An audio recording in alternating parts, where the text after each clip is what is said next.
सोडीला संसार सोडीला संसार सोडीला संसार सोडीला संसार दयावरी फार माया दयावरी फार माया दयावरी फार माया दयावरी माया दयावरी फार माया दयावरी फार सोडीला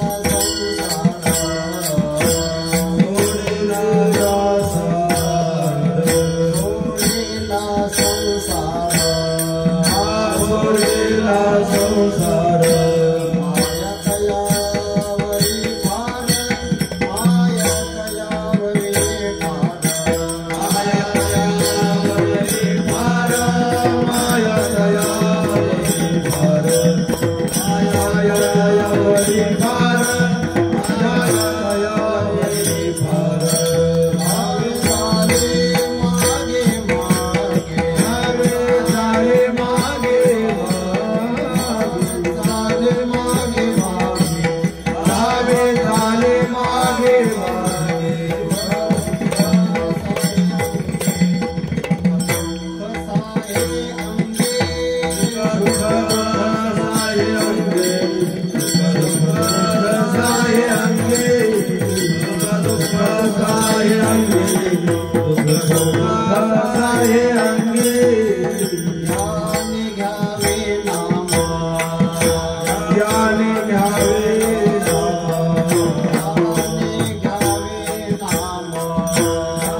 Thank you.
Hello hello hello hello hello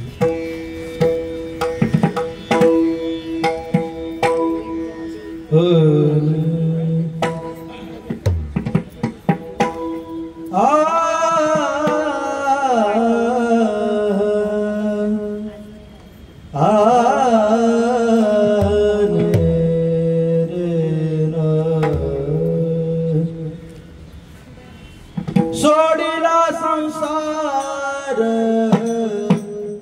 सोडिला संसार सोडिला संसार सोडिला संसार सोडिला संसार सोडिला संसार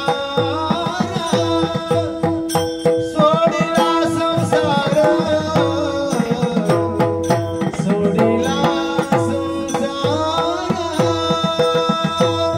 सोडिला संसार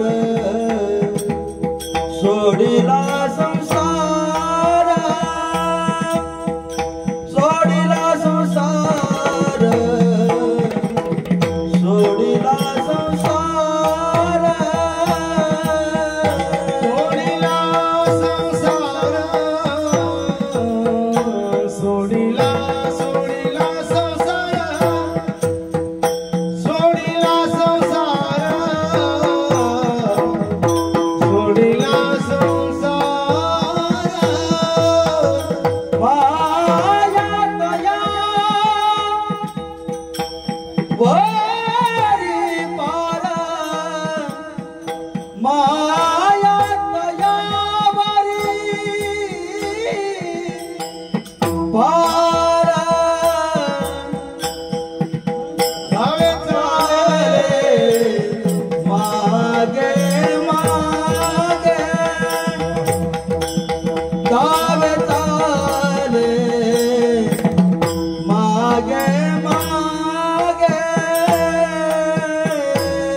माया दयावरी पार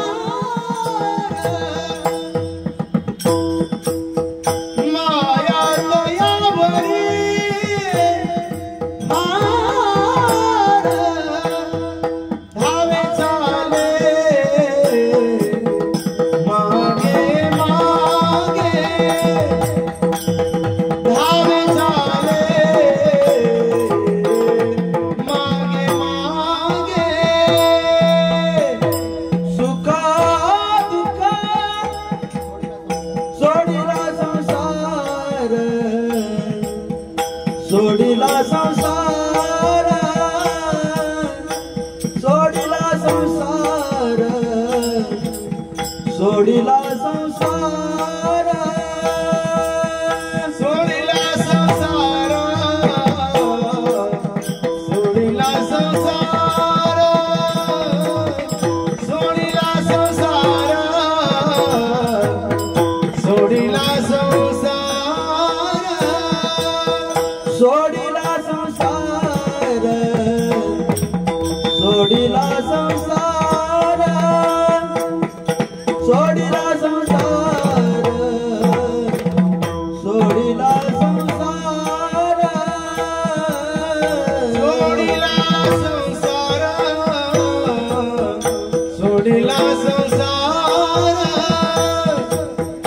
सोडिला संसार सोडिला संसार सोडिला संसार माया दयावरी पार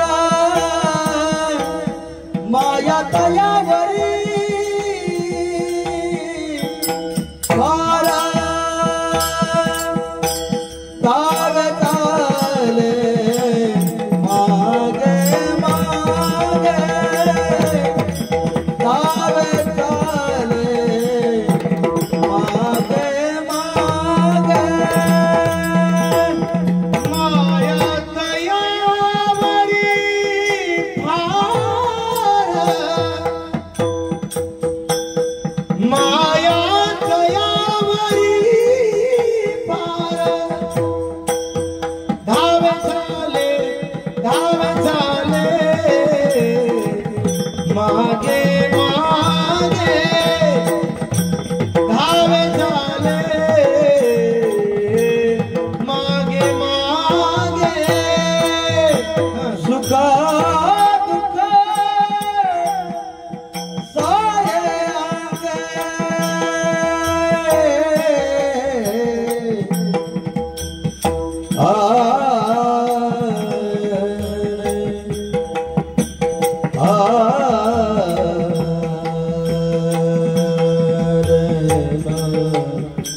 सोडिला संसार माया तयावरी फार धावे चाले मागे मागे सुख दुःख साहे अंगे याने घ्यावे नाम तिसी करणे त्याचे काम धावे चाले मागे मागे सुख दुःख साहे अंगे तुका म्हणे भोळी विठ्ठल कृपेची कोवळी धावे चाले मागे मागे सुख दुःख साहे अंगे नमो ज्ञानेश्वरा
निवृत्ती उदारा सोपान देवा मुक्ताबाई नमो त्रिभुवन पावनी आद्यत्रय जननी देवांची जयांची किलिया स्मरण होय सकळ विद्यांचे अधिकरण तेचे वंदो श्रीचरण श्री गुरूंचे ते नमस्कारोनी आता सोडिला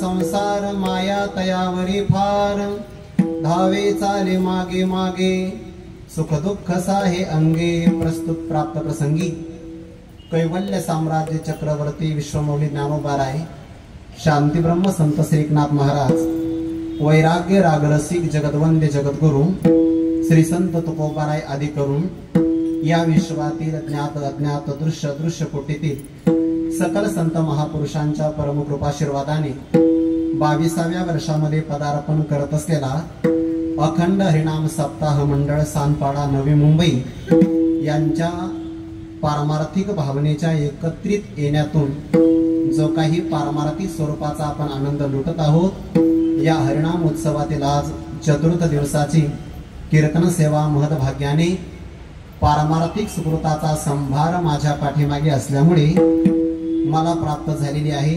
या धर्म मंडपामध्ये उपस्थित आपणा सर्वांच्या अंतकरणामध्ये विराजमान सर्व व्यापक परमात्म्याच्या सेवेकरिता म्हणून घेतलेला हा अभंग वारकरी संप्रदाय रूपी मंदिराच्या कलशस्थानी विराजित वैराग्य रागरसिक जगदवंद्य जगद्गुरु श्री संत तुकोबा यांच्या गाथेतील उपदेशपर प्रकरणातला 4 चरणाचा अभंग असून या अभंगातून भगवान परमात्मा विशेष प्रेम कोणावर करतात, त्या करता ते भक्त काय त्याग करतात याचं स्पष्टीकरण तुकोबा या अभंगातून प्रतिपादन करून सांगतात। विठ्ठल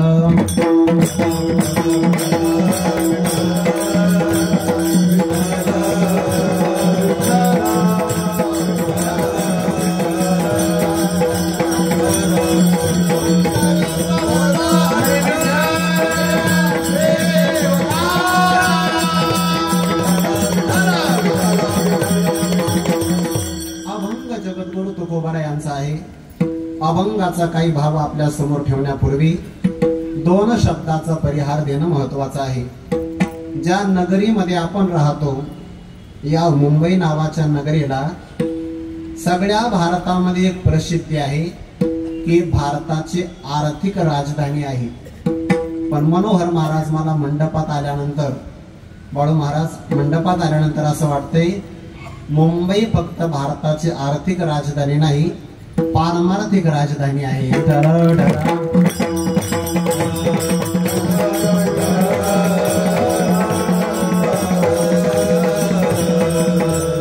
मनुष्य जीवन 2 क्षेत्रामध्ये जगत असतो.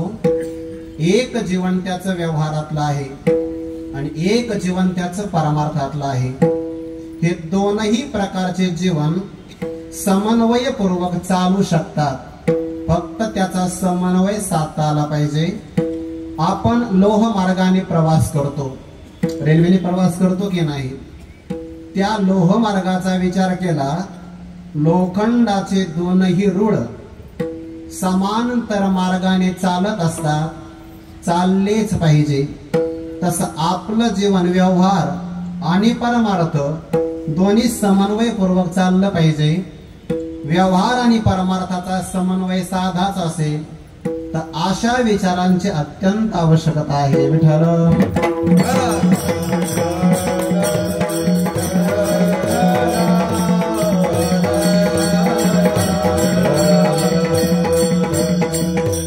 व्यवहार आपल्या शरीराकरता आवश्यक आहे आणि परमार्थ आपल्या अंतकरणाकरता आवश्यक आहे. ज्याच्या अंतकरणामध्ये परमार्थ भिनलेला आहे त्याचा व्यवहार चारू स्वरूपाचा होऊ शकतो.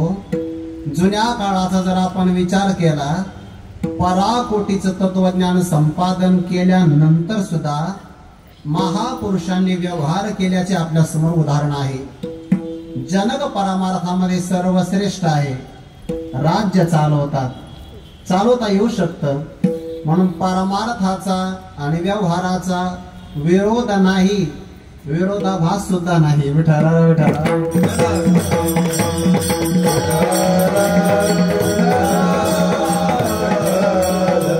पारमार्थिक विचाराचा समृद्ध वारसा जतन होण्यासाठी पारमार्थिक क्षेत्रातली जाणकार असणारी मंडळी आपण या ठिकाणी विद्यमान आहे.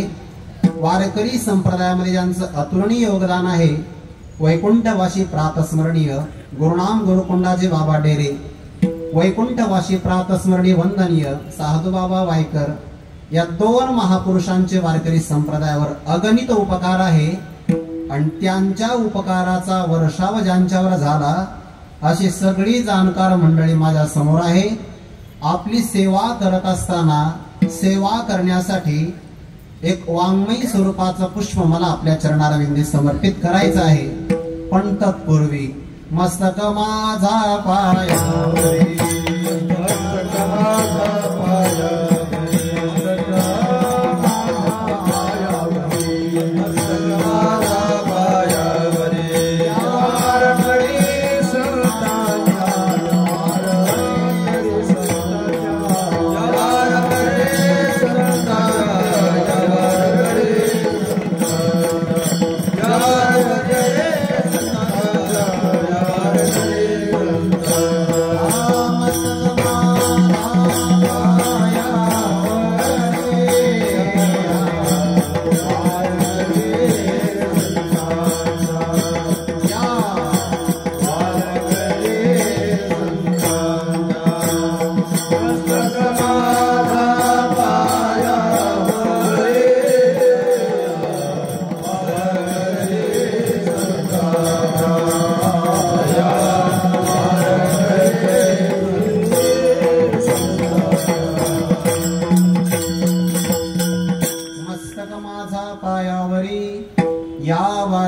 संतांच्या सर्वांच्या चरणारविंदी मनोभावे अभिवादन करून जगद्गुरु तुकोबरायांचा अभंगाचा भाव आपल्या समोर ठेवण्याकरता प्रारंभ करतोय. या अभंगातून जगद्गुरु श्री तुकोबराय भगवान परमात्म्याचा सामान्य नाही, विशेष प्रेम कुणावर असतं त्याचं स्पष्टीकरण तुकोबराय या अभंगातून करतात. प्रेमाचे प्रकार 2 आहेत. एक सामान्य प्रेम आहे, दुसरं विशेष प्रेम आहे. ज्यांच्याकडे आम्ही विद्यमान काळामध्ये अध्ययन करत आहोत असे आमचे गुरुवर्य डॉक्टर नारायण महाराज जाधव, त्यांचं ज्यांच्याकडे अध्ययन झालं असे परम आदरणीय गुरुनाम गुरुश्री आनंद आश्रम स्वामी महाराज संन्यासी होते, पण स्वातंत्र्य सैनिकही होते. भारत देशाला स्वातंत्र्य मिळालं आणि भारत देशाची फाळणी झाली. देशभक्ताला हे सहन कसं काय होणार? वय वर्ष 22व्या वर्षी असं ठरवलं की आत्महत्याच करायची आहे. रेल्वेच्या रुळावर जाऊन झोपले, रेल्वेची वाट बघू लागली. चांगल्या प्रकारची कर्म केली तर प्रतिकूल काळामध्ये विचार चांगले येत असतात. बरं, ज्यांचे विचार चांगले असतात ते कोरोनात त्यामुळेच वाचले. विठाला विठाला.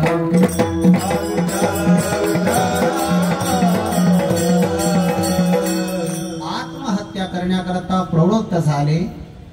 काही काळाने गाडी येणार आहे, रेल्वे गाडी. आई कीर्तनकार होत्या. मरण मागे जो गाढवाचा बाळ, जो मरणाची याचना करतो तो गाढव आहे, हे वाक्य त्यांना आठवलं. शहाण्या मनुष्याने कितीही प्रतिकूलता जरी आली आत्महत्या करू नये. बरं, शांती ब्रह्म एकनाथ महाराजांची ओवी सांगतो म्हणजे लक्षात येईल. कोटी ब्रह्महत्या गो हत्यांसी, प्रायश्चित्ता हे शास्त्रार्थीसी, परी आत्महत्या घडे ज्यासी, प्रायश्चित्त त्यासी असे ना. जो मनुष्य आत्महत्या करतो दुसऱ्या क्षणात त्याला नरकाचे दरवाजे उघडेच आहेत.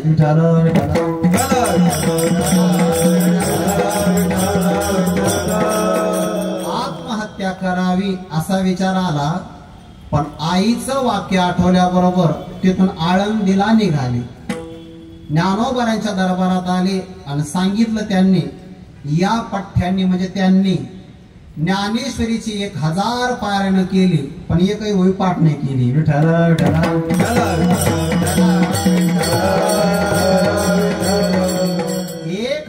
पारायण झाली, ज्ञानेश्वरी पाठ नाही होत का? 108 पारायण केली तरी ज्ञानेश्वरी पाठ होते, पण त्यांना ती पाठ करायचीच नव्हती. त्यांना ज्ञानेश्वरीच्या अक्षरातलं असणारं परब्रह्म आत्मत्वाने हस्तगत करायचं होतं. म्हणून ज्ञानेश्वरीची 1000 पारायण केली, सेवा पराकोटीची केली, पण ओवी पाठ नाही केली. हा त्यांचा अधिकार आहे. ज्याला परमात्म तत्व अनुभूत करायचं असेल ते माणसं शास्त्राचं वजन वागवीत नाही. ज्याला वजन टाकायचं त्याला ते करावं लागतं. विठाला विठाला.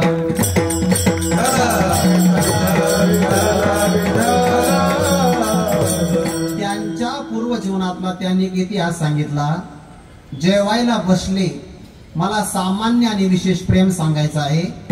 आईचं आपल्या मुलावर प्रेम असतं, मुलाच्या मित्रावरही प्रेम असतं, पण मित्रावर असणारं प्रेम सामान्य आहे आणि पुत्रावर असणारं प्रेम विशेष आहे. स्वामी महाराजांचा मित्र आणि स्वामी महाराज जेवायला बसले. जेवण होत असताना आईने तुपाची वाटी आणली. मित्राच्या असणाऱ्या पात्रावर 1 चमचा तूप वाढलं आणि स्वामी महाराजांच्या पात्रावर 2 चमचे तूप वाढलं.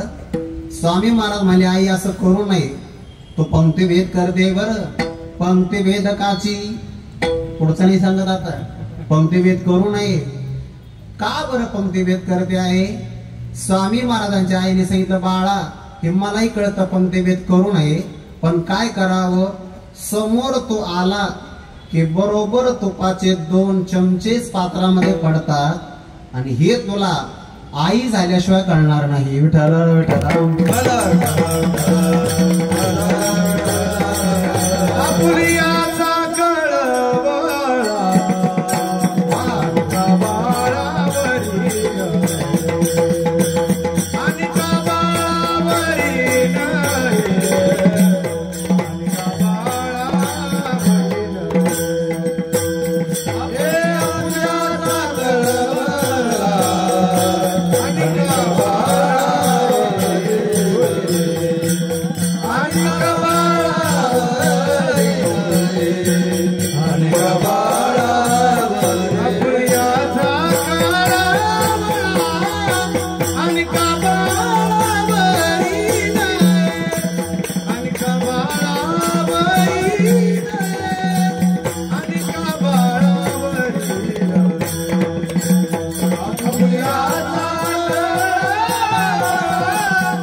आपुर्याचा कळवळा आपल्या बाळाचा कळवळा आहे आणि का बाळावर नये पण दुसऱ्या मुलावर तेवढं प्रेम नसतं. प्रेमाचे प्रकार दोन आहे, सामान्य प्रेम आणि विशेष प्रेम. व्यवहारात सुद्धा सामान्य आणि विशेष प्रेम जसं आहे तसं परमार्थामध्ये सुद्धा सामान्य आणि विशेष प्रेम आहे. देवाचं आपल्यावर विशेष प्रेम संपादन व्हायचं असेल तर ज्ञानोबाला हरिपाठामध्ये 3 सिद्धांत सांगतात. तपे विन दैवत, दिदल्या विन प्राप्त, गुजे विनहित कोण सांगे. तप केल्याशिवाय दैवत प्रसन्न होत नाही, दिल्याशिवाय काही मिळत नाही आणि गुह्य असल्याशिवाय हित कळत नाही.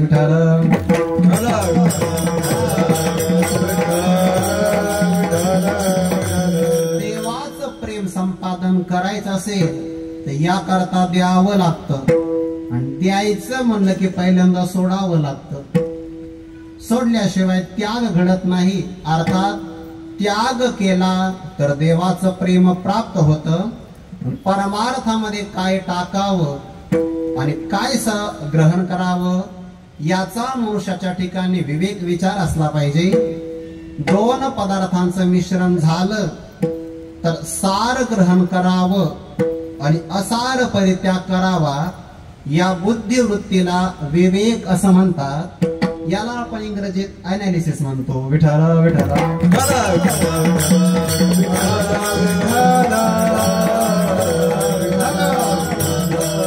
सार घ्यावं आणि असाराचा परित्याग करावा. या अंतकरणाच्या वृत्तीला विवेक असं म्हणतात. विवेक असावा बरं, सगळीकडे विवेक असावा. काहीच नाव असतं पण पत्ता नसतो. विठाला विठाला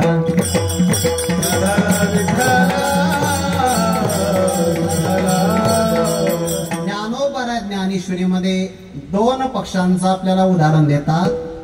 मी आपल्या समोर ते उदाहरण देतो आहे. निसर्गामध्ये पक्षी 2 दिसायला सारखेच आहे पण फरक आहे त्यांच्यामध्ये. राजहंस आलेला आहे बघा ज्ञानेश्वरीमध्ये, दुसरा आलेला आहे बगळा. हे 2 पक्षी निसर्गामध्ये वागतात. बऱ्याचदा आपल्याला बगळा आणि राजहंस एकत्र चालले तर लक्षात सुद्धा येणार नाही. राजहंसाचे चालणे भोतळी झाली या शहाणे आणि के काय कोणी चालावेची ना. राजहंसासारखं ऐटदार चालणं दुसऱ्या कोणत्याही पक्षाला शक्य होत नाही.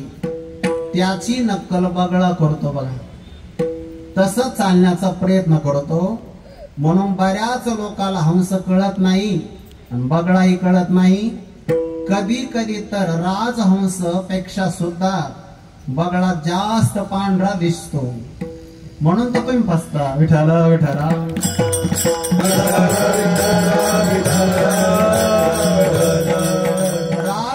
राजहंस रूपाने कळाला पाहिजे आणि बगळा बगळ्याच्या रूपाने कळाला पाहिजे. करायचं काय? विवेक आहे तो राजहंस आहे आणि ज्याच्याकडे विवेक नाही तो बगळा आहे. करायचं काय? काही नाही करायचं. एक वाटी घ्यायची, त्याच्यामध्ये थोडस दूध टाकायचं, थोडस बरं, आणि जास्त पाणी टाकायचं. मला सांगायची काय गरज आहे? आम्ही टाकतच असतो. थोडस दूध असतं, जास्त पाणी आम्ही टाकतच असतो. दोन्ही पात्र दोन्ही पक्षांच्या समोर ठेवायचे. काय होतं? ओवी ऐका ज्ञानोबरायांची. आणि बकाच्या गावी घे पेक्षीर आणि रस कलवी. बगळ्याच्या गावामध्ये दूध आणि पाणी सगळं घेतलं जातं कारण त्याला विवेक नाही.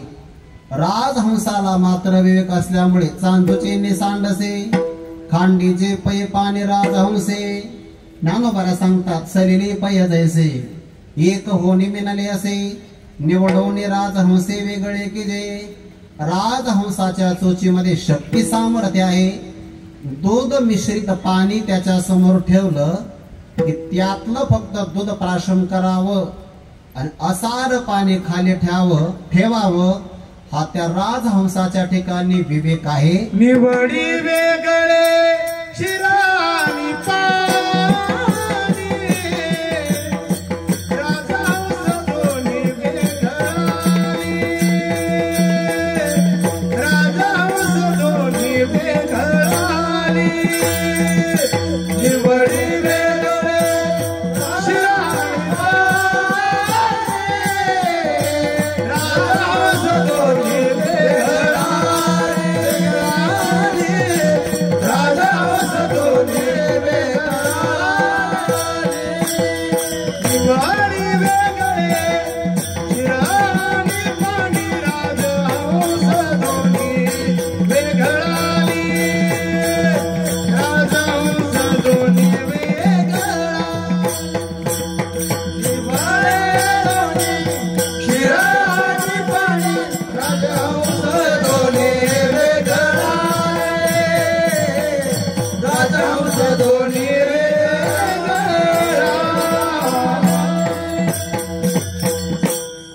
ज्ञानोबराच प्रमाण आहे ना. निवडी वेगळे शिर आणि पाणी, राजहंस दोन्ही वेगळाले.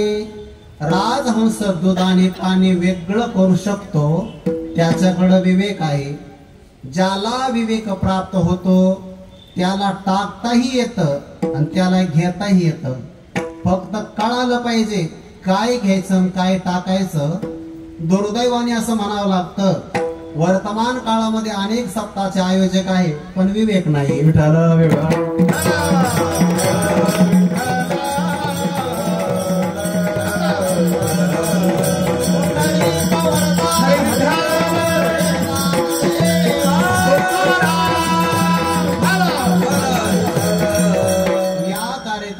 पत्रिका पाहिली तर विवेक कळतोय आणि अविवेक महाराष्ट्र बघा. विठ्ठल विठ्ठल.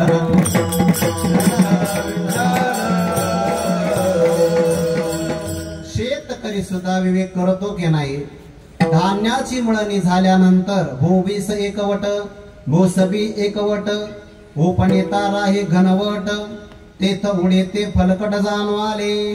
तो टोपल्यामध्ये धान्य घेतो आणि वाऱ्याची वाट पाहतो. वारयाचे आधार असा, पडिनला कोंडा कानुरेचे जैसा, आणि कणाचा अपैसा राशी वाजोडे.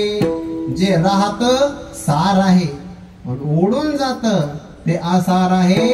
मनुष्याला सार आणि असार दोन्ही कळालं पाहिजे. जर आसार असेल तर टाकता आलं पाहिजे. वाया व्यर्थ कथा सांडी मार्ग, सांडी मार्ग, वाया व्यर्थ कथा सांडी मार्ग, सांडी मार्ग, वाया व्यर्थ कथा सांडी मार्ग, सांडी मार्ग, वाया व्यर्थ कथा सांडी मार्ग. माणसोनी नवनीता पैसे घे आनंदा, पैसे घे आनंदा, धोनी नवनीता पैसे घे आनंदा, पैसे घे आनंदा, वाया व्यर्थ कथा सांडी मार्ग,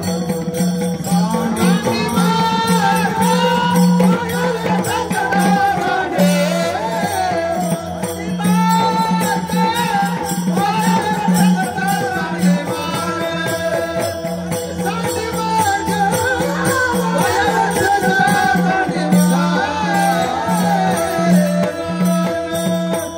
ज्ञानोबराय आपल्याला विवेक सांगतात. मंथोनी नवनीता, दृष्टांत एवढाच आहे बरं मनोहर महाराज.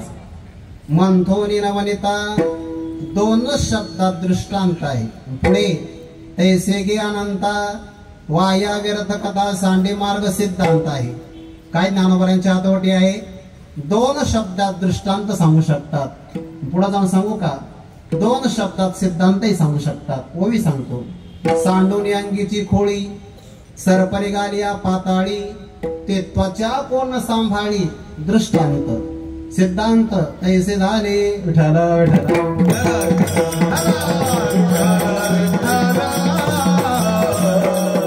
दृष्टांत ज्ञानोबराय दोनच शब्दात देतात. मंथोनी नवनीता, इथं स्वल्प विराम द्यायचा बरं. मनातल्या मनात नवीन हरिपाठ ना काढू.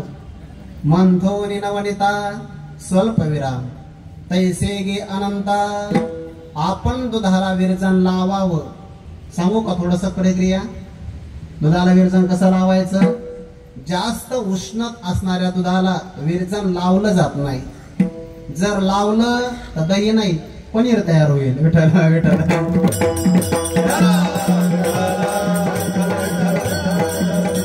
मंद असणाऱ्या दुधाला विरजन लावलं, उन्हाळ्यात लवकर दही तयार होतं, हिवाळ्यात होत नाही.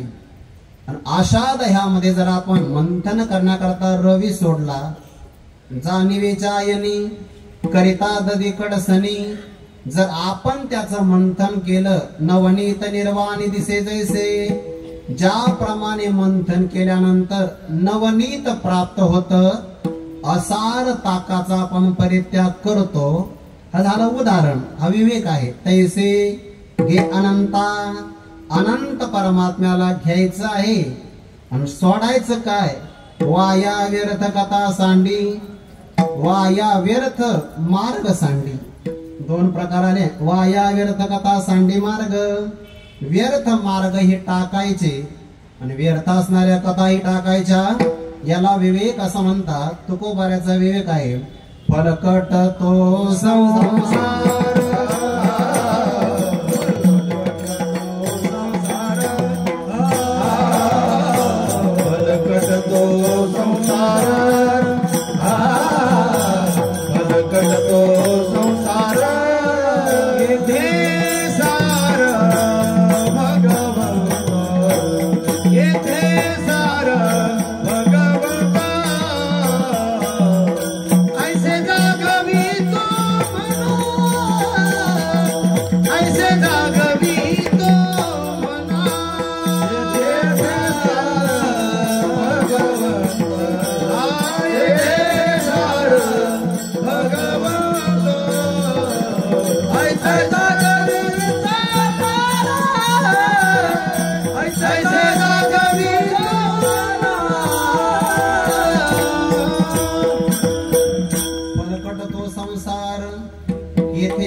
फलकट आहे म्हणजे असार आहे आणि भगवंत सार आहे. विवेक कहाणी तुझी खरा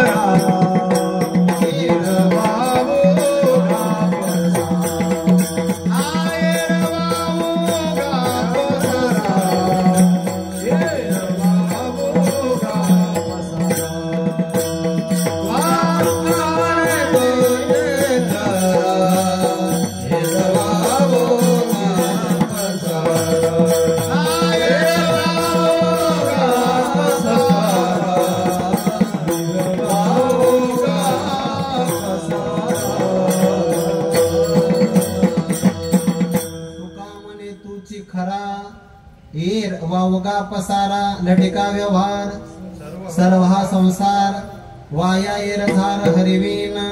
सार कळाल प्रमाणावरून असार कळाल प्रमाणावरून पण घ्यायचं काय आणि टाकायचं काय विवेकाने कळत असत. कोणत्याही व्यक्तीला दोनही गोष्टी संपादन करता येत नाही. प्रपंच परमार्थ संपादन दोन्ही असा जर एखादा व्यक्ती म्हणत असेल प्रपंचही हाताला लागणार नाही आणि परमार्थ सुद्धा घडणार नाही. म्हणून शहाण्या मनुष्याने जे सार आहे ते ग्रहण करावं आणि असाराचा परित्याग करावा. जगात माणसाचे प्रकार चार आहे. पामर, विषयी, जिज्ञासू आणि मुक्त. यापैकी दोघ संसाराला घेतात. चांगला ऐका बरं. दोघ जण संसाराला घेतात आणि देवाला सोडून देतात आणि दोघ जण देवाला घेतात संसाराला सोडून देतात.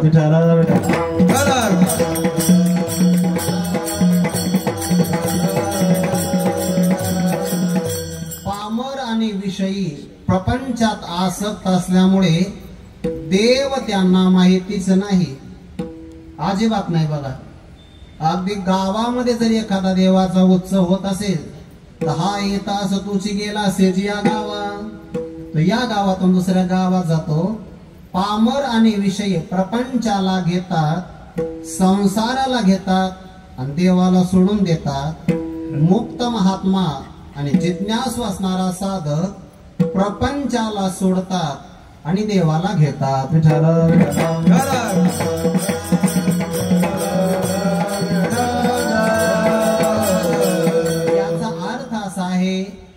काही माणसं संसारासाठी देवाला सोडून देतात पण काही व्यक्तिमत्व मात्र असे आहे देवासाठी सोडीला संसार.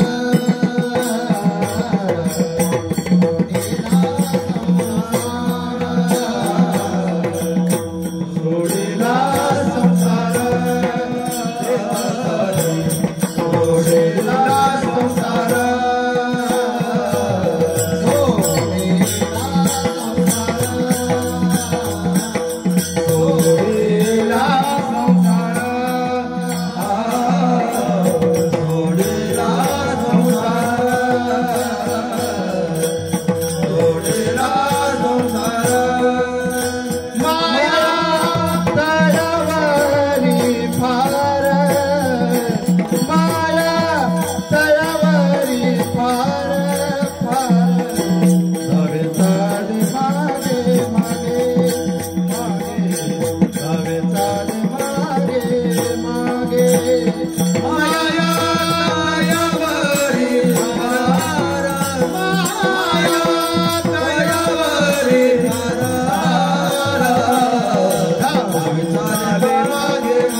संसारासाठी देवाला सोडतात आणि दोघ जण देवासाठी संसाराला सोडतात. सोडिला संसार, त्यांनी संसार सोडल्यामुळे परमात्मा त्यांच्यावर विशेष प्रेम करतो. माया तयावरी फार, आणि देवाचं ज्याच्यावर जास्त प्रेम आहे 12व्या अध्यायामध्ये त्याचा विचार आला. यो मद्भक्तः समे प्रियः, त्या श्लोकाचं भाषांतर म्हणजे हा अभंग आहे.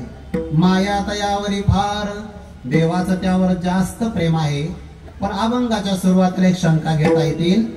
महाराज संसार कशाला म्हणतात? पहिला प्रश्न, संसार का सोडायचा?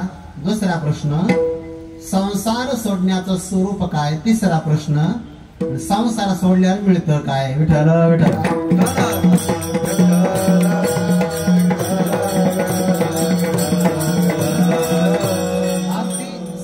सोप्या भाषेमध्ये आपल्याला विचार करता येईल. कशाला संसार असं म्हणतात?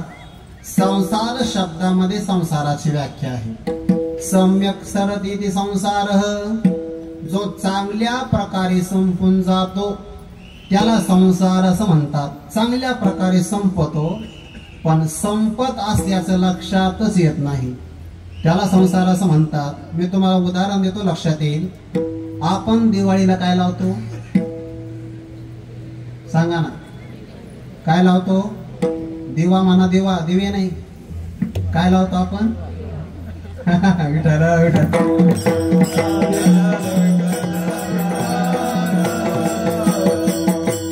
अर्थ वेगळा लागेल ना. मग काय तू दिवे लावले असं नको कोणी म्हणायला आपल्याला.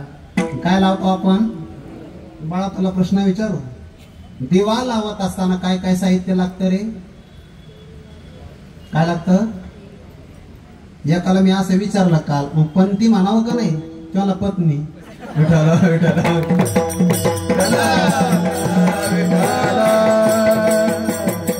दिवा प्रज्वलित करायचा असेल तर काय लागेल?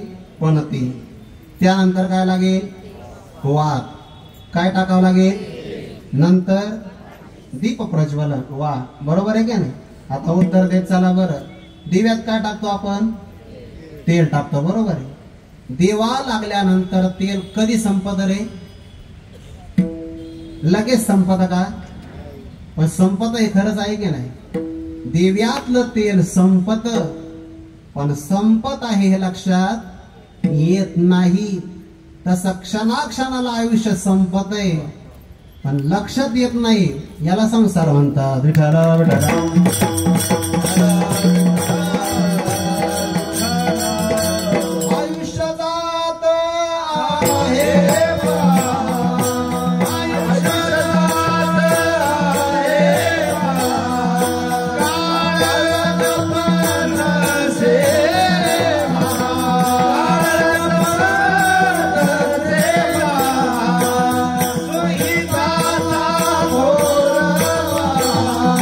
संहिता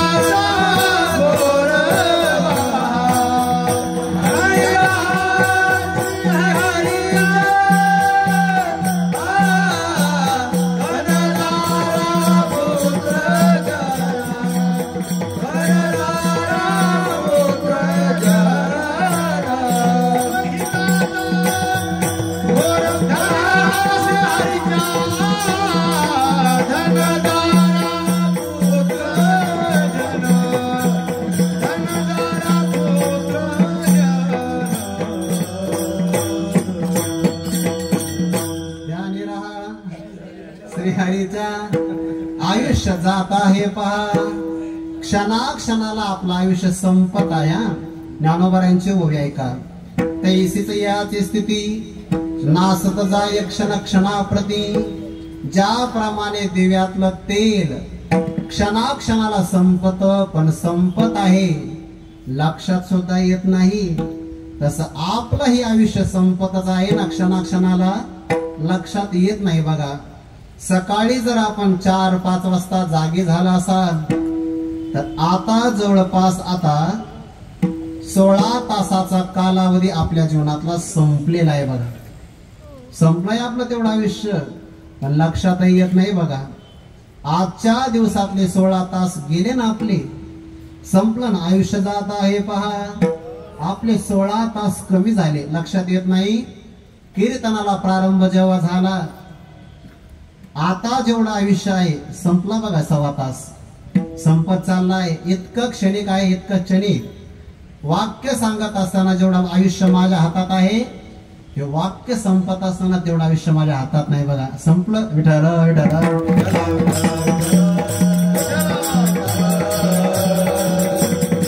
इतकं क्षणभंगूर आहे.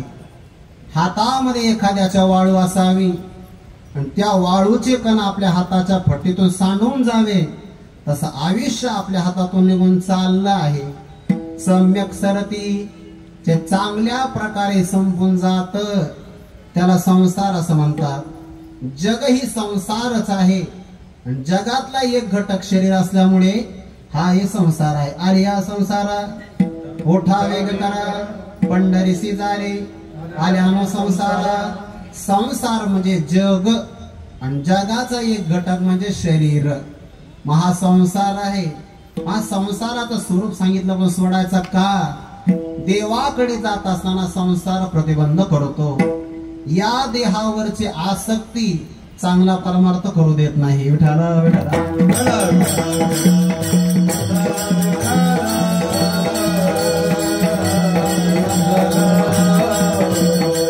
आपण आपल्या जीवनाचं निरीक्षण चांगलं करा. जगण्याकरता आपण जास्त वेळ देतो का लोकांच्या समोर दिसण्याकरता जास्त वेळ देतो? लक्षात आपल्याला येईल. जगण्यासाठी फक्त 1 तास खूप झाला. सकाळी अर्धा तास मन लावून जेवायचं, संध्याकाळी अर्धा तास मन लावून जेवायचं. जो व्यक्ती 2 वेळा जेवतो त्याला कोणताच रोग होत नाही. उदाहरणार्थ एक्झाम्पल. विठ्ठल विठ्ठल.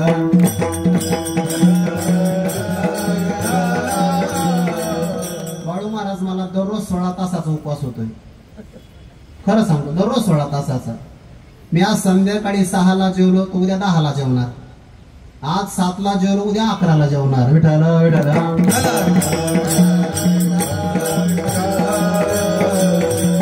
जगण्यासाठी फार श्रम नाहीये, पण मेकअप साठी वा वा वा फार आहे, फार.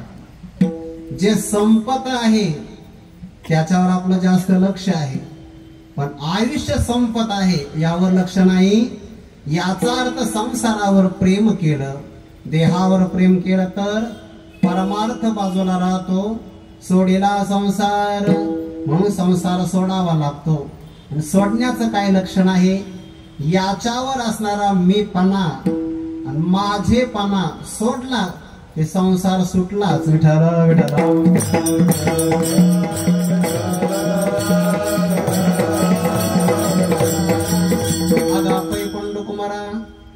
येता स्वरूपाची या घरा करीत असे आडवारा विश्वाभासतो. संसार सोडावा लागतो, नाहीतर माणसाचं मन अडकून राहतं बघा. आणि जितकं मन अडकून राहील तितकं त्याला देवापासून ते माग खेचत. नवनाथ ग्रंथामध्ये कथा आली आहे. आपल्या संप्रदायाचा प्रारंभ जिथून झाला, आदिनाथ गुरु सकळ सिद्धांचा मच्छिंद्रतयाचा मुख्य शिष्य ते मच्छिंद्रनाथ एकदा स्त्री राज्यामध्ये गेले. दुसऱ्याला प्रवेश नव्हता, नो एंट्री. दुसऱ्याला प्रवेश नाही, स्त्रियांनाच फक्त प्रवेश, बाकी कुणालाच प्रवेश नाही. गोरक्षनाथाने विचार केला, आपले गुरु बरेच दिवस झाले आपल्याला भेटलेच नाही. गुरुचा शोध घेण्याकरता निघाले. बातमी कळाली की स्त्री राज्यामध्ये जाऊन राहतात. प्रवेश कुणालाच नव्हता, पण त्यांनी सिद्धीचा वापर केला आणि स्त्री राज्यामध्ये प्रवेश केला आणि असा काही मृदंग वाजविला, चलो मचिंदर गोर गाया असा बोल वाजवला. बरं, आवाज कुठून यायचा कोणाला कळाला नाही, पण शब्द मात्र सगळ्यांना ऐकू आले, चलो मचिंदर गोर गाया. मचिंद्रनाथांच्या लक्षात आलं बहुतेक गोरक्षनाथ इथं आलेले आहे, शिष्य असा असावा जो गुरुलाही बाहेर काढील. विठाला विठाला.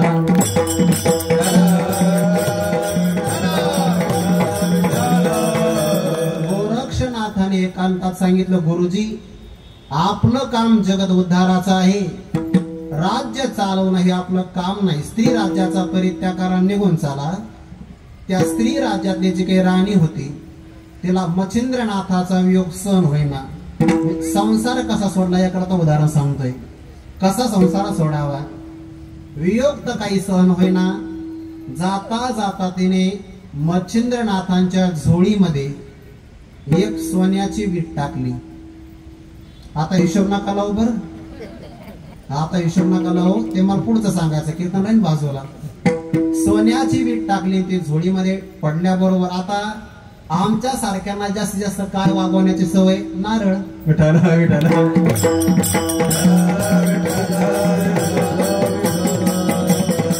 दुसरं आपल्याकडे ओझ काय असणार आहे? असून असून भजनी मालिका आणि मिळालं तर नारळच, एवढंच ओझ.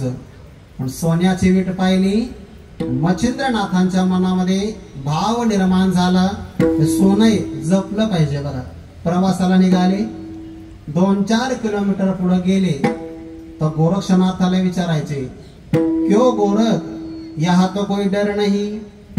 गुरुजी यहाँ तो कोई डर नहीं. पुन्हा अर्धा 1 तास निघून गेला की त्याने हेच विचारायचं, क्यों गोरख, इस जंगल में कोई डर तो नहीं? म्हणे यह तो कोई डर नहीं. ते म्हणा लागले, गुरुजी सकाळपासून आपल्याला एकच प्रश्न विचारतात, कीर्तनातला अभंग नाही, एखादी ओवी नाही, एखादा श्लोक नाही. हल्लीच चालू म्हणून सांगितलंय.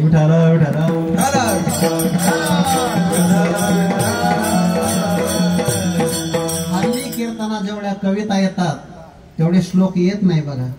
आणि आयोजक सांगतात म्हणा म्हणा विठाला विठाला. गुरुजी सकाळपासून आपल्याला विचारतात, यहाँ कोई डरतो नाही, यहाँ कोई डरतो नाही. गावात मधुकरी मागितली, गुरु शिष्याने मधुकरी भक्षण केली. फक्त 20 मिनिट डाव्या अंगार झोपायचं, त्याला वाम कुक्षी म्हणतात. दुपारी बरं, फक्त 20 मिनिट डाव्या अंगार झोपायचं, त्यामुळे उजवा स्वर चालू होतो, उजवी नाकपुडी, अन्न लवकर पचतं. 20 मिनिटं बरं. पण कीर्तनात प्रयोग करू नका, पुढेच ऐका. वाम कुक्षी करतात मच्छिंद्रनाथ महाराज. आणि तेवढ्यात गोरक्षनाथाने त्यांची झोळी उघडून पाहिली. पाहू नाही, पण काही लोकांना सवय असते, दिंडी सुद्धा काही माणसं दुसऱ्यांच्या पिशव्या उघडतात. विठाला विठाला.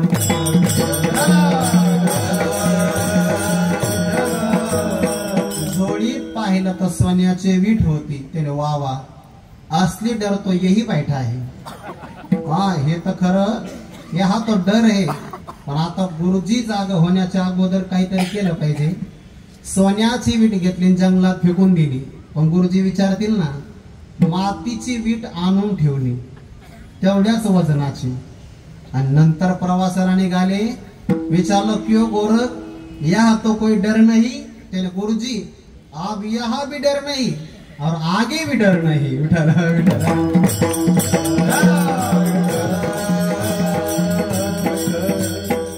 तया झाले, धनमान जन हा संसाराचा प्रतिबंध आहे, म्हणून सोडावा लागतो.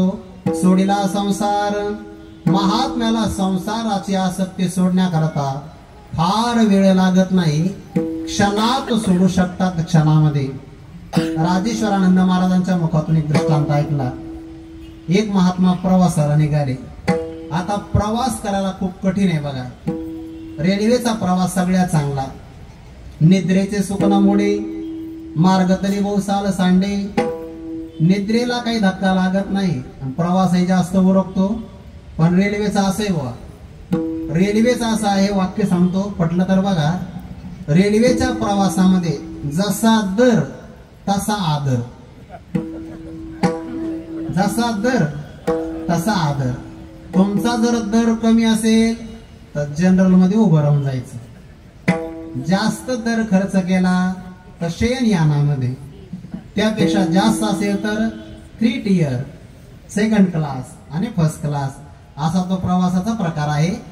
ते महात्मे प्रवासाला निघाले आणि त्याच्यातही असं आहे, जेवढे जास्त पैसे तेवढा एकांत, तेवढी गर्दी कमी.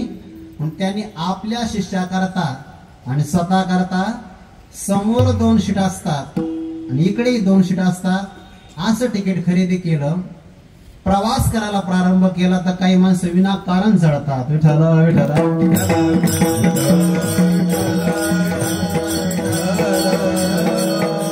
संन्यासी महात्माने त्यांचा शिष्य पाहिला. योगायोगाने त्यांच्या समोर एक गृहस्थ व्यक्ती आला. आपल्या पत्नी सहित तोही नेमका तिथं झाला. चांगल्या माणसांच्या प्रवासात चांगले लोक भेटत नाही, त्यांचं भाग्य का दुर्भाग्य ते बघून घ्या. आणि मग त्यांनी महात्म्याला विचारायला सुरुवात केली, का हो म्हणे, तुमच्या अंगावर तर भग्य वस्त्र आहे ना, तुमच्यात आणि आमच्यात फरक काय? कारण तुम्ही सुद्धा एसीतून प्रवास करता आणि आम्ही पण एसीतून प्रवास करतो. महात्म्याने फरक सांगण्याकरता काही उत्तर दिलं नाही. थोड्या वेळाने शिष्य पाणी घेऊन आला. कोण का हो, तुम्हालाही शिष्य लागतो, मलाही बायको आहे, मला म्हणजे त्याला, तुमच्यात आणि आमच्यात फरक काय म्हणे, माझी माझ्यासोबत बायको आहे आणि तुमच्यासोबत तुमचा शिष्य आहे, आपल्या दोघात फरक काय? महात्मा काही बोलले नाही. थोडीशी भूक लागली, महात्म्याने आपली पिशवी उघडली आणि काजू बदाम काढले. मग तो लयच खवळला. का हो महात्म्यान, तुम्ही, आमच्याकडे चिवडा आहे आणि तुमच्याकडे काजू बदाम आहे, आपल्या दोघात फरक काय? काहीच बोलले नाही. योग्य वेळ आल्याशिवाय मोठी माणसं उत्तर देत नसतात. वसंत आगमन झालं तरच कोकिळ कलरव करत असतो, एरवी नाही. कालांतराने गाडी थांबली. थंडीचे दिवस होते. औषध म्हणून महात्मा चहा घ्यायचे. चहा घेण्याकरता आला तो. महात्म्याने चहा मागवला. हे म्हणले, तुम्हालाही चहा लागतो का? मलाही लागतो, आपल्या दोघात फरक काय? महात्म्याने काही उत्तर दिलं नाही. रेल्वे निघाली बघा. 2दा हॉर्न होतो बरं, प्रवास करून बघा कळत. पहिल्यामध्ये सावध व्हायचं आणि बसायचं. दुसरा हॉर्न झाला की मग प्रवासाला गाडी सुरुवात करते. पहिला झाला तर शिष्य आणि त्याची बायको आतमध्ये गेले. थोडासा चहा राहिल्यामुळे महात्मा सावकाश चहा पित होते. याला पाहिजे होतं उत्तर. दुसरा हॉर्न वाजला आणि आता काजू बदाम खाणाराच महात्मा होता. त्याने त्याचा हात पकडला, म्हणे, थांब ना, मी तुला आपल्या दोघातला फरक सांगतो. म्हणे, आता? अहो, आता गाडी निघणार आहे, गाडी माझ्या हातातून जाईल. महात्मा म्हणले, मग माझ्याही हातातून जाईल. गाडी दोघाची सुटणारच आहे. तुम्हाला तसं नाही, गाडीमध्ये माझी बायको आहे, त्याची हो. ते म्हणले, मग माझाही शिष्य जाणारच आहे. तुला हो, माझे मौल्यवान वस्तूची पिशवी आहे. महात्मा म्हणले, माझं सुद्धा काजू बदाम आहे. आपल्यातला फरक सांगतो. तो मला, हो सोडा, माझा हात सोडा, तुम्ही सोडू शकता, मी सोडू शकत नाही. महात्मा म्हणले, हाच आपल्यातला फरक आहे.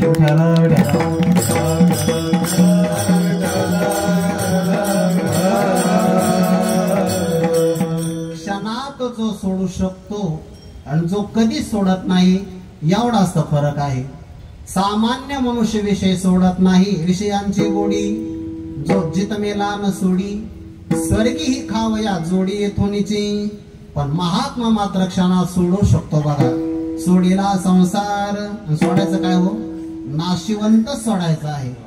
संसारावरची आसक्ती सुटली की संसार सुटलाच आहे. सर्प आपल्या अंगावरची कात सोडून देतो, तसं ममत्व ज्याचं सुटलं त्याचा संसार सुटला.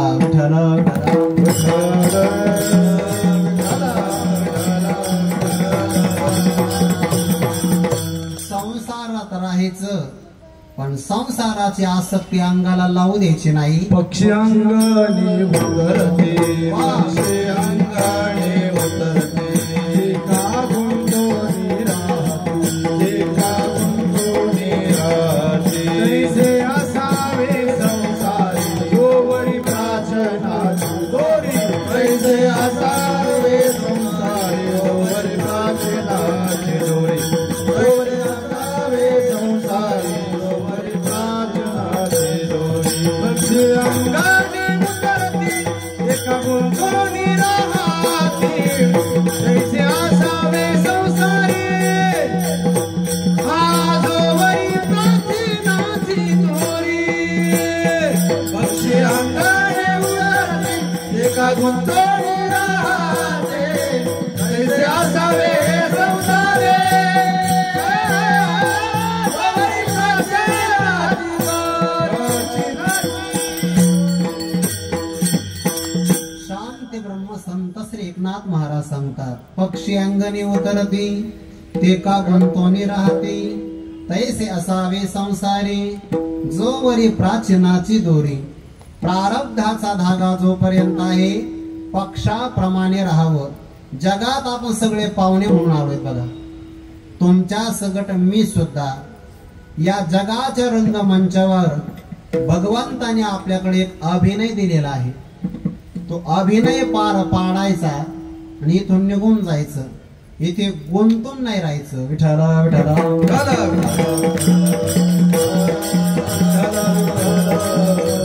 कमळाच्या पत्राप्रमाणे राहायचं. अलिप्त कमला जळते, अलिप्त कमला जळते, अलिप्त कमला जळते, अलिप्त कमला जळते. सत्यवादी करी संसार सत, अलिप्त कमला जळते, अलिप्त कमला जळते, अलिप्त कमला. सत्यवादी करी संसार सगळे, अलिप्त कमला जळते, अलिप्त कमला जळते, अलिप्त कमला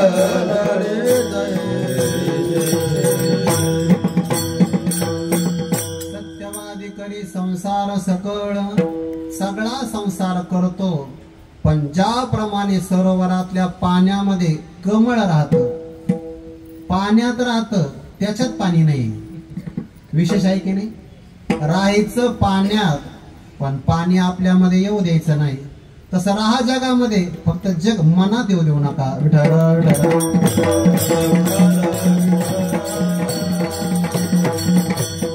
मन एक आहे तर त्याच्यात एकच राहू शकतं. एका म्यानामध्ये दोन दोन तलवारी बसत नाही. तसं एका मनामध्ये दोन दोन गोष्टी बसत नाही. बाह्य रूपाने संसार राहू द्या, पण अंतरंगामध्ये परमात्म्याला जागा द्या. मन हे गोविंदी मग देह काम करीवो.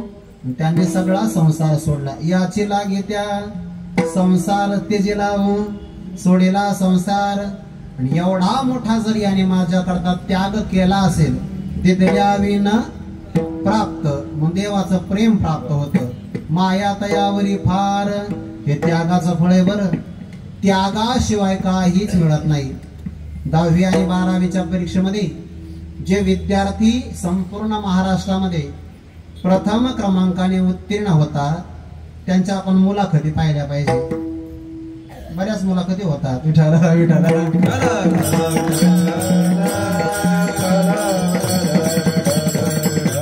त्यांची जर आपण मुलाखत घेतली, कळालं ना तुम्हाला?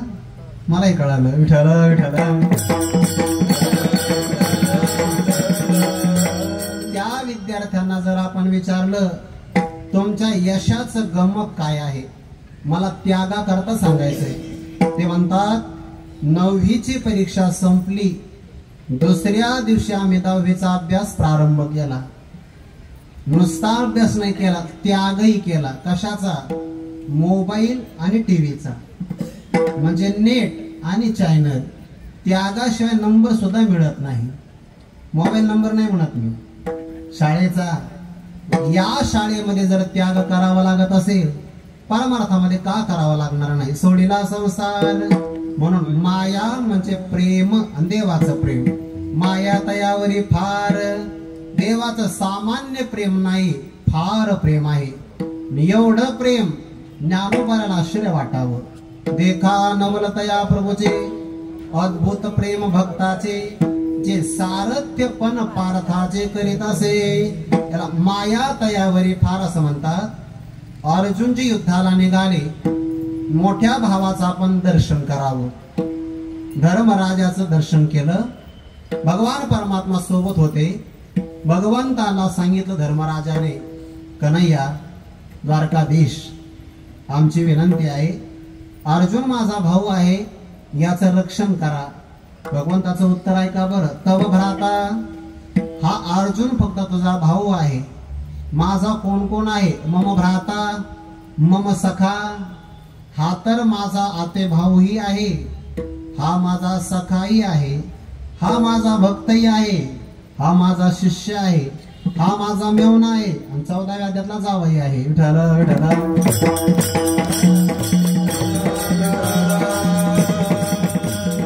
सुभद्रा मातेसोबत लग्न केलं म्हणून मेवना आहे. जावई कस काय? भगवंताच्या अंतःकरणामध्ये वक्तृत्वता नावाची कन्या होती. ऐका बरं, देवाचं व्याख्यान ही कन्या आहे. आणि कुणाला द्यायची? चांगला श्रोता मिळाला तरच द्यायची. मग म्हणे का प्रज्ञा कांता ओजवरी आजी वक्तृत्वता, जे बोला एवढा श्रोता जोडला असी, या संबंधाने देवाचं तो जावई आहे. विठ्ठल विठ्ठल.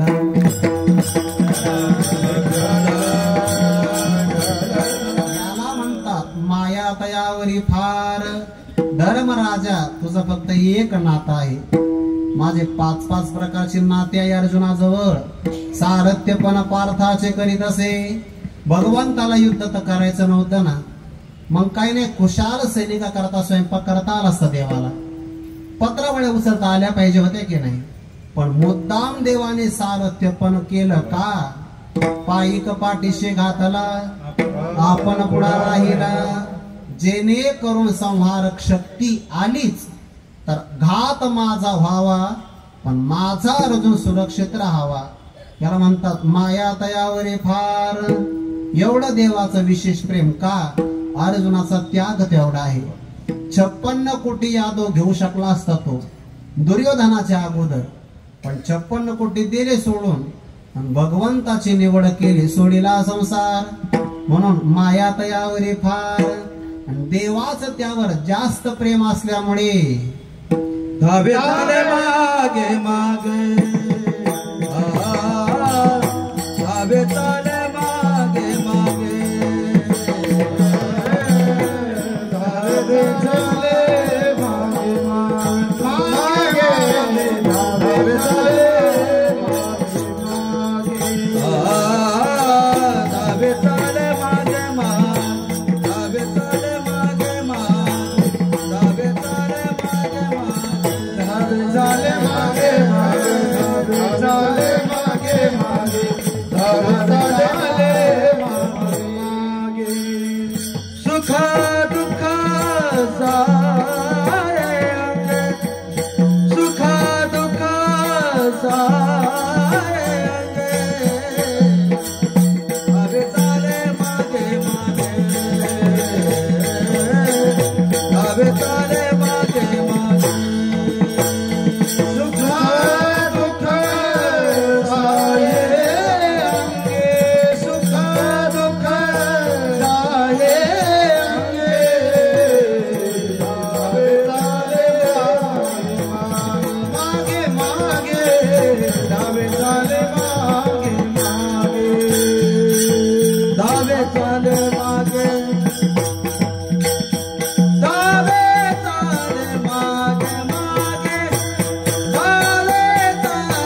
तयावरी फार देवाच त्या भक्तावर फार प्रेम असल्यामुळे प्रेमाचा एकदा लळा लागला तर त्याच्या वाचून मनुष्याला करमत नाही.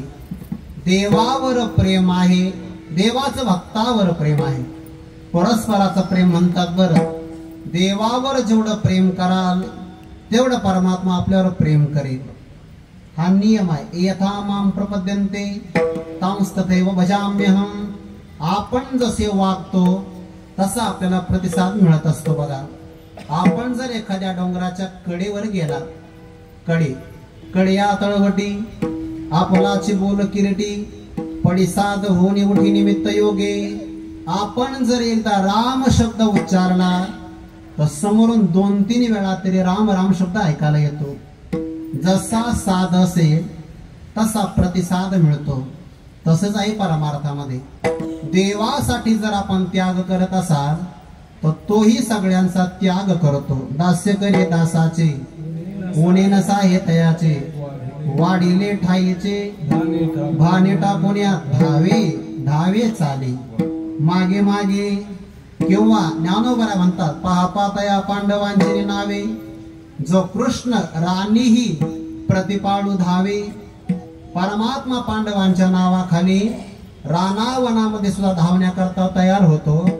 शास्त्राचा नियम असा आहे, जेवायला जर बसलं तर भरल्या ताटावरून कधी उठायचं नसतं, कधीच नाही. का? उदर भरण नो हे एवढा तर यज्ञ करायचं. हा यज्ञ आहे. बघा, आपल्याकडे फक्त जेवण नाही, जेवणाला यज्ञ असं म्हणतात. यज्ञ मांडी घालूनच केला पाहिजे. म्हणजे आम्ही शिकलेलो आहे, काही उपयोग नाही तुमचा. विठाला विठाला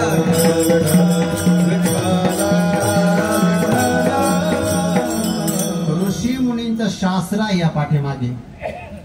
आपण जेवण करायचं आणि एका यज्ञाचं पुण्य घ्यायचं. यज्ञ करत असताना हात पाय धुतले पाहिजे, चेहरा चांगल्या प्रकारे स्वच्छ केला, चूळ भरली पाहिजे.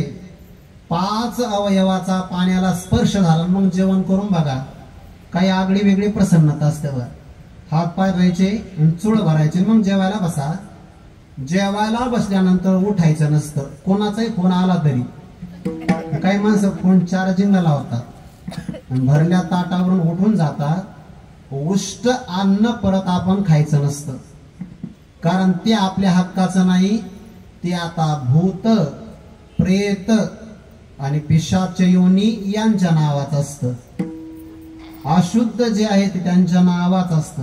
महाराज, आम्ही जर परत जेवलो तर मग तुम्ही एकटे जेवत नाही, एकमेका देवमुखी असं होतं. मग विठाला विठाला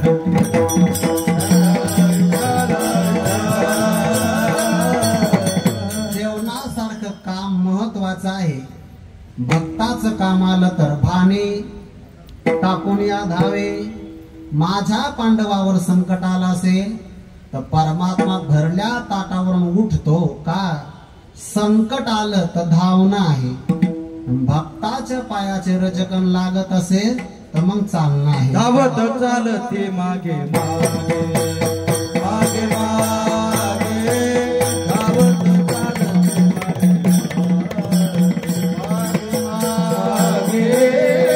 धावत चालते मागे मागे धावत चालते मागे मागे. देवाईची राजा चराईची माती धावत चालते मागे मागे धावत चालते मागे मागे. देवाईची राजा चराईची माती धावत चालते मागे मागे धावत चालते मागे मागे. देवाची अपेक्षा आहे. देवईची रज चरणीची माती याही प्रमाणात 2 आले. बर, धावत पुन्हा चालते, धावत चालते मागे मागे. परमात्मा धावतो सुद्धा आणि चालतो सुद्धा. चरण नामयाचे पाठी चाले चाले की शिराज लागा वया रज चरणीचे. जगद्गुरु तुकोबार एकदा भजनाला निघून गेले. देवाला रजकन किती आवडतात. आणि त्यासाठी परमात्मा मागे चालतो. भजनाला निघून गेले सगळ्यात चांगल्या पतिव्रता कोण असेल? जगद्गुरु तुकोबारांच्या धर्मपत्नी. महाराजांनी घास खाल्ल्याशिवाय घास खायचा नाही, त्यांनी पाणी पिल्याशिवाय आपण पाणी प्यायचं नाही. प्रेमामध्ये भांडणं होतात पण प्रेम वाढतं. त्यांचं त्यांच्यात झालं असेल, आपल्याला टीका करायचा अधिकार नाही.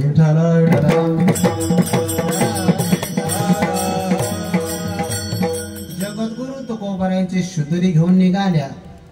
मुलांना जेव घालायचं, आपण तर काही जेवायचं नाही, गरिबी आहे ना. काबाड कष्ट करायचे, तुकोबारांच्या देहाचं संरक्षण करायचं. ते शिदोरी घेऊन निघाल्या. टोपलीमध्ये भाकरी आहे, काय कोरडी भाजी असेल. पाण्याकरता भोपळ्यात पाणी, गरिबी आहे ना. पायामध्ये परिधान करण्याकरता पादत्राणे नाही. आज खूप उशीर झाला तुकोबारांना, भूक लागली असेल. अजून डोंगर किती वरती राहिला असं वर पाहत चालल्या. काटेरी करवंदाची फांदी पायाखाली आली. काही काटे खूप मजबूत असतात. जसा पाय पडला तसा तळ पायातून काटा वरती आला. आई अशी किंकाळी सोडली आणि बेशुद्ध झाल्या. काही खाल्लंच नव्हतं ना. चक्कर आली, खाली कोसळल्याबरोबर देवाच्या लक्षात आलं, एक भक्त वरती भजन करत आहे आणि भक्ताचा भक्त खाली कोसळलेला आहे. आता आपल्याला जावं लागेल ना. पण असं जर केलं तर जिजाबाई आपल्याला उभंच नाही करणार. परमात्मा 8 वर्षाच्या बालकाच्या आणि गुर चारणारा गुराखी त्याच्या विषयात परमात्मा तिथं प्रकट झाला. आणि बरोबर आहे, आई काटा रुतला वाटतं म्हणे. हो ना बाळा, पायामध्ये काटा रुतला म्हणे. मग मी काढून देऊ का? पण तुला काटे काढता येतात? हो, सगळ्यांचे. फक्त सांगा कधी काढायचा.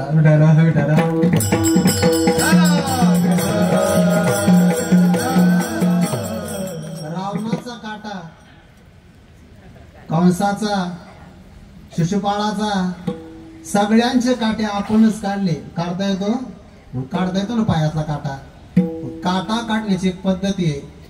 ज्या पायात काटा रुतला असेल तो पाय हातात घ्यावा लागतो. काटा दिसत नाही तोपर्यंत थोडस पाणी तळ पायाला लावावं लागतं. रजकन बाजूला सारावे लागतात की नाही. पाणी कुठे? भोपळाच फुटून गेला पाण्याचा. मग भगवंताने तो पाय आपल्या हातात घ्यावा. ऐका बरं, काय जिजाबाईंचा पाय भाग्यवान असेल की ज्या पायाला देवाचा स्पर्श मिळाला. देवाचा हात भाग्यवान आहे की ज्या हाताला जिजाबाईंचा पाय मिळाला. विठ्ठल विठ्ठल.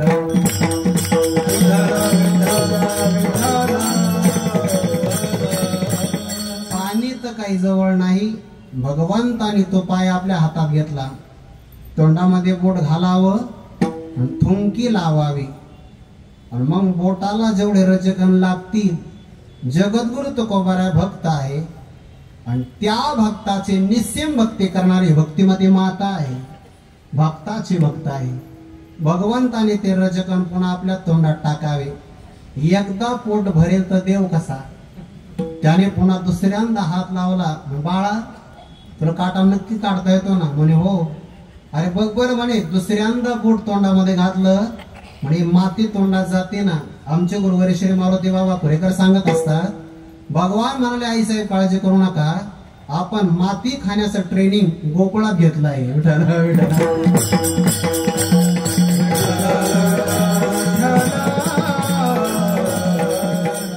धावे चाले मागे मागे, परमात्मा संकट आलं तर धावतो, रजकणा करता मागे मागे चालतो.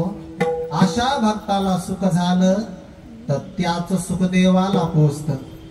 भक्ताला दुःख झालं तर ते दुःख देवाला होतं. सगळ्यांना माहिती, राधा राणीने उष्ण दूध प्राशन केलं. उष्णतेचा त्रास त्यांना झाला पाहिजे होता, पण देवाच्या तळपायाला फोड आले. का? सुख दुःख आहे अंगे, म्हणून करता आलं तर भक्ताला सुखी करा, पण नाहीच करता आलं तर कमीत कमी भक्ताला दुःख देऊ नका, ते दुःख देवाला पोहोचेल. मग अशा भक्तांना प्रेम प्राप्त करायचं असेल तर त्या भक्ताने कोणतं काम करावं? याने घ्यावे नाम, याने घ्यावे नाम, याने घ्यावे नाम, याने घ्यावे नाम, याने घ्यावे नाम, याने घ्यावे नाम, याने घ्यावे तिसी करणे त्याचे काम, तिसी करणे त्याचे काम, धावे चाले मागे मागे मागे, धावे चाले मागे मागे,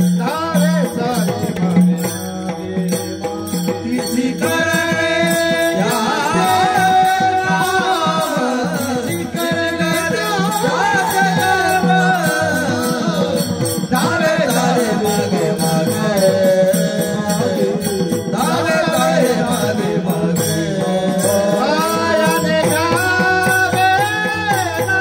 नाम, तिसी करणे त्याचे काम, तिसी करणे त्याचे काम, तिसी करणे त्याचे काम, याने नाम, तिसी करणे त्याचे काम, तिसी करणे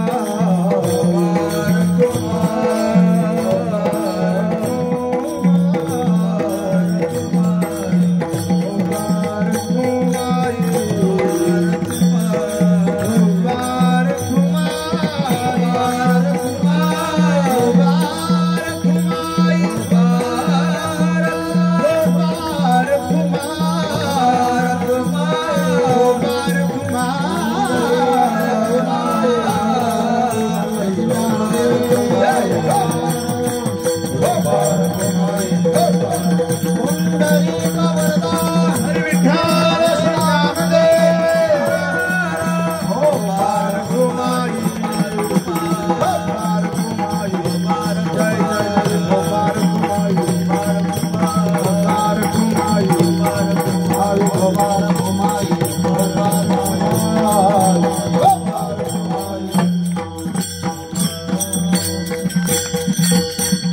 याने घ्यावे नाम, तिसी करणे त्याचे काम, धावे चाले मागे मागे, सुख दुःख साहे अंगे.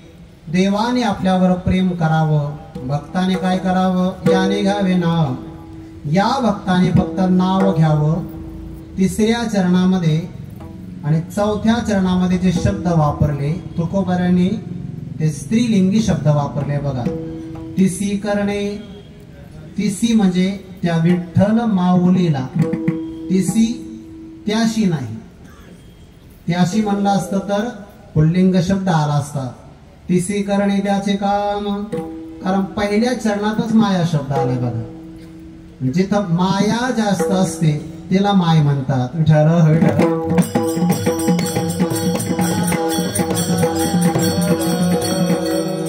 सहज माया शब्दावर मला ओवी आठवली, सांगू का? ज्ञानोबाऱ्यांची ओवी सांगतो.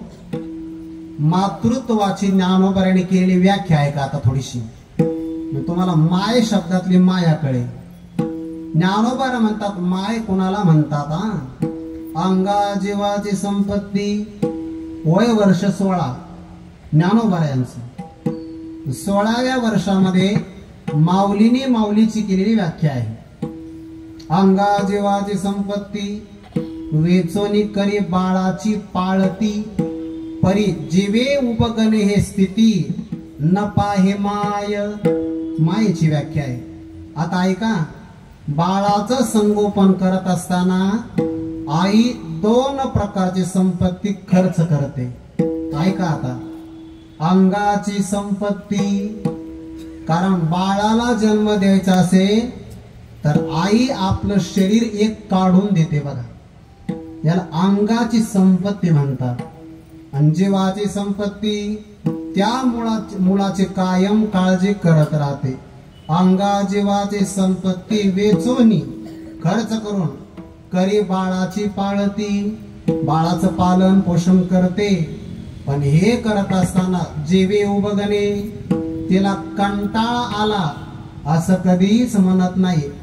आईने आपल्या अंगाची आणि जीवाची संपत्ती खर्च करावी, यातच त्या आईचं मातृत्व आहे.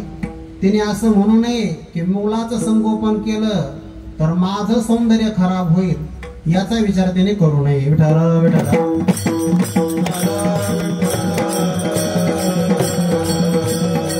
कारण बाळाचं पोषण यामध्ये आईचं मातृत्व आहे.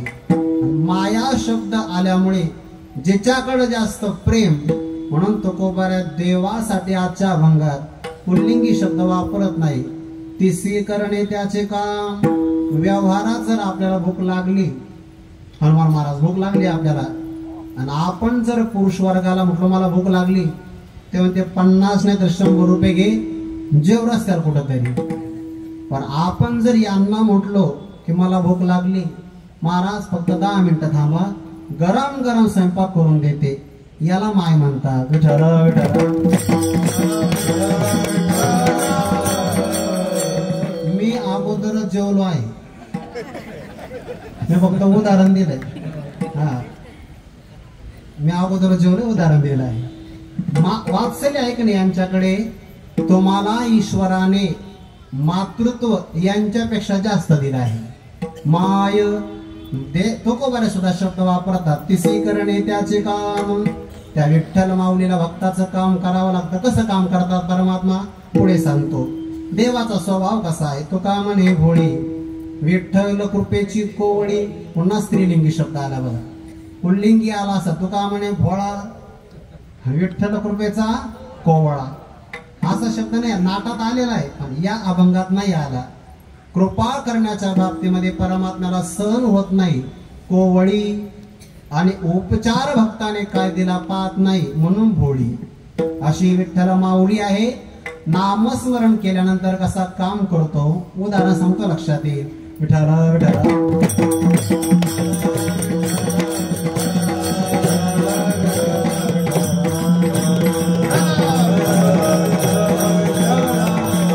संत परंपरेमध्ये 2 कुंभार भक्तांचं नाव आलेलं आहे. एक आहे संत श्री गोरोबा काका आणि दुसरे आहे राका कुंभार. पंढरी क्षेत्रामध्ये राहायचे. राका कुंभार, धर्मपत्नीचं नाव बांका आणि मुलीचं नाव वंका. 3 जणांचं कुटुंब पंढरी क्षेत्रामध्ये राहायचं. मातीची मडकी तयार करावी, उन्हामध्ये सुकविण्याकरता तयार ठेवावी, आणि थोडीशी सुकली की पुन्हा अग्नीमध्ये आव्या टाकावी, भाजून काढावी. दररोजचा त्यांचा नित्यक्रम सुरू आहे. कालांतराने असं झालं, जास्त मडकी तयार झाली. जास्त मडकी तयार झाल्यानंतर एके दिवशी एका मांजरीनं एका डेऱ्यामध्ये पिल्ल जन्माला घातलं. मातीमध्ये उष्णता असते आणि त्या मांजरीला असं वाटतं की आपल्या पिलांना उष्णता मिळावी. मी आमच्या आश्रमात हे उदाहरण पाहिले. आम्ही उन्हाळ्यामध्ये डेरा आणला पाणी पिण्यासाठी. शास्त्राचा नियम असा आहे का, उन्हाळ्यामध्ये डेऱ्यातलं पाणी प्यावं, हिवाळ्यामध्ये सोन्याच्या डेऱ्यातलं पाणी प्यावं, कळतं, सोन्याच्या डेऱ्यातलं, आणि पावसाळ्यामध्ये तांब्याच्या भांड्यातलं पाणी प्यावं. फ्रीजचं वापरू नका. जास्त थंड पदार्थ खाल्ले तर आतडे कडक होतात, आणि आतडे कडक झाले की पोट साफ होत नाही, बद्धकोष्ठता, आणि मग ते आमाशय जास्त वाढला, आम तयार जास्त झालं की मग रक्तवाहिन्याचा मार्ग कमी होतो, आणि त्याचा पहिला धोका म्हणजे अटॅक. विठ्ठल विठ्ठल.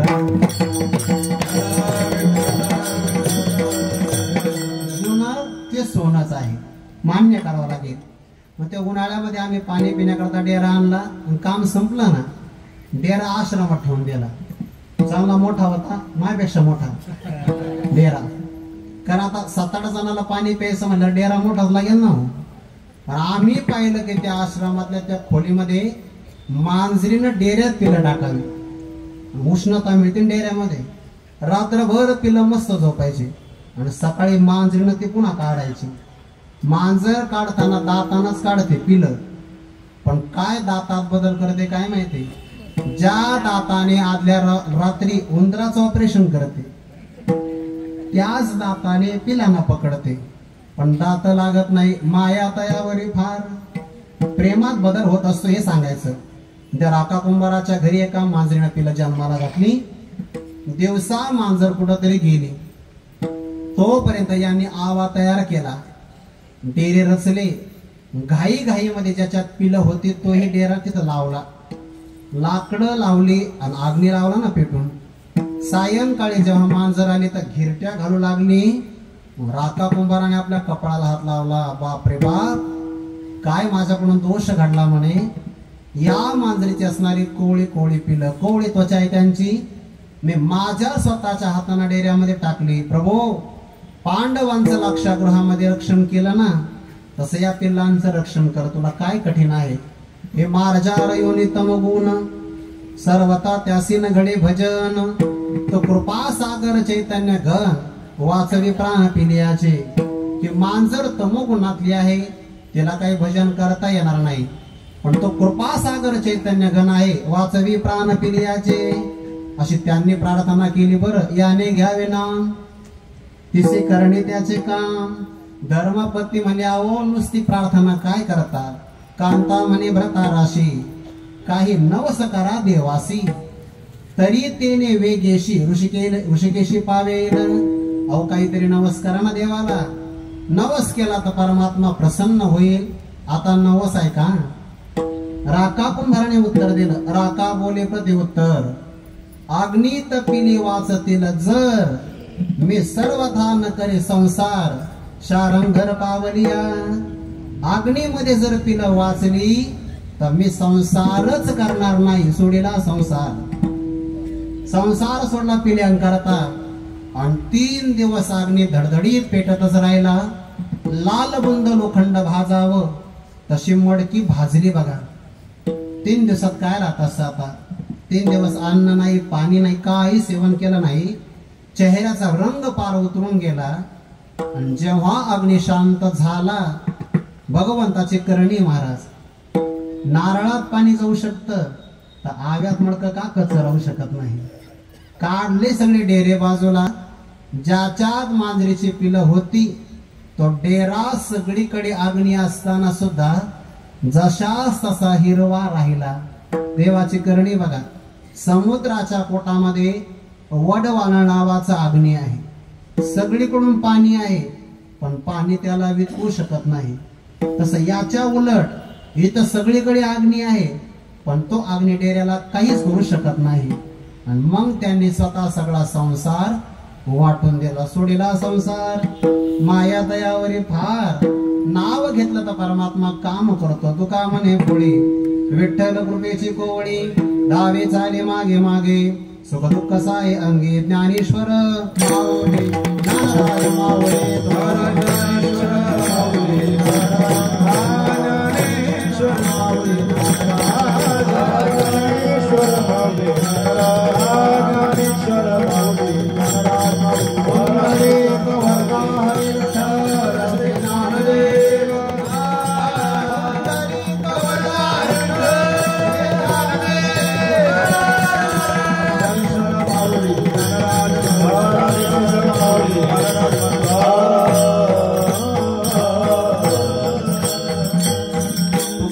भोळी विठ्ठल कृपेची कोवळी, धावे झाले मागे मागे, सुख दुःख साई अंगी, यथामती यथावकाश.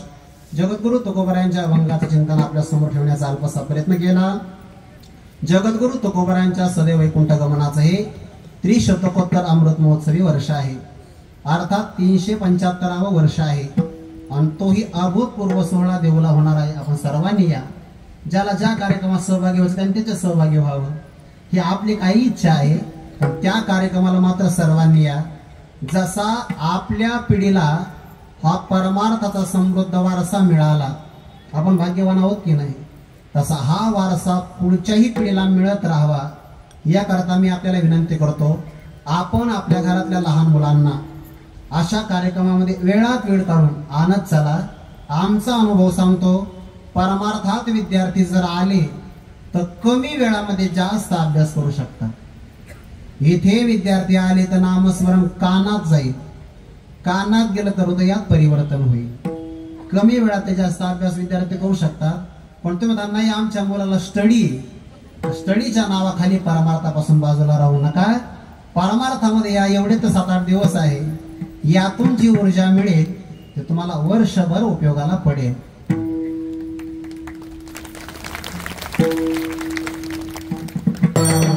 ज्ञानदेव